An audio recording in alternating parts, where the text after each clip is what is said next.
झूलेलाल। मुंहिंजो नालो मोनिष्का नरेश कुमार जेठाणी आहे। मां 6 दर्जे में पढ़ंदी आहियां। मुंहिंजे स्कूल जो नालो Holi family convent high school आहे। मां शुक्रगुज़ार आहियां कि मूंखे कुझु ॿुधाइण जो मौक़ो मिलियो आहे। अॼु मां तव्हां सभिनी खे हिकु कहाणी ॿुधाईंदसि जंहिंजो नालो आहे बक बकी घुमी। कहिड़ी घुमी? बक बकी घुमी।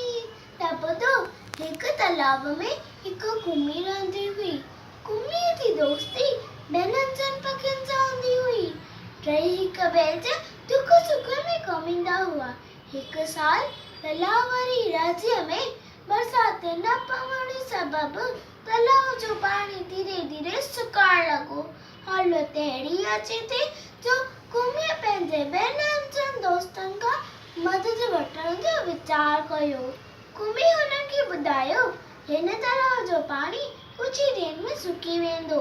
पाणीअ जे अणहूंद सबबु संदसि प्राण पखियुनि उॾामी वेंदा। ॿिन्ही हंसनि चयो, असीं तुंहिंजी कहिड़ी मदद था करे सघूं?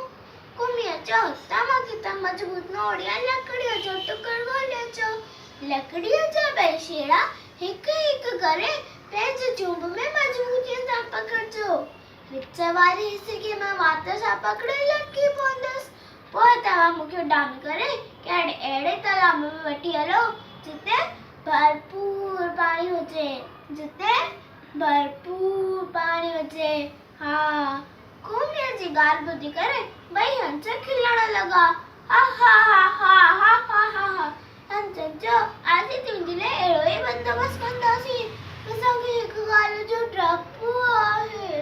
घुमीअ चयो, कहिड़ी ॻाल्हि? हंसनि जवाबु ॾिनो, भेण घुमी, तोखे घणु ॻाल्हाइण जी आदत आहे। जॾहिं तूं विच वारे हिसे में लटिकियल हूंदीअ ऐं असीं मथे मथे आसमान में उॾामंदा हूंदासीं त हेठि माण्हू तरह तरह जूं ॻाल्हियूं कंदा, जेके ॿुधी करे तोखे गुस्सो ईंदो ऐं उनखे जवाबु ॾियण लाइ तूं जीअं ई वात खोलींदीअ त पट ते पवंदीअ ऐं मरी वेंदीअ। हिन ॻाल्हि जो असांखे जाम दुख थींदो। दोस्तो, मां तव्हांखे ख़ातिरी थी ॾियां, मां पाण ते पूरो जाब्तो रखंदसि ऐं बिल्कुलु न ॻाल्हाईंदसि। ॿई हंस घुमीअ खे भरपूर पाणी जा तालाब तां वठी वञी रहिया हुआ। हिन अजीब नज़ारे खे ॾिसी हेठि माण्हू तरह तरह जूं ॻाल्हियूं करण लॻा। अरे ॾिसो ॾिसो, घुमी ॾिसो, अरे ॾिसो ॾिसो, हंस ॾिसो। जेके ॿुधी करे घुमी खे गुस्सो आयो। हुन जीअं ई वात खोली त तड़ंग पट ते पई ऐं मरी वई। त असांखे इन कड़ी मां इहा नसीहत थी मिले त ॾुखे वक़्त में भलो चाहींदड़ जी ॻाल्हि ज़रूरु मञणु घुरिजे। महिरबानी। जय झूलेलाल।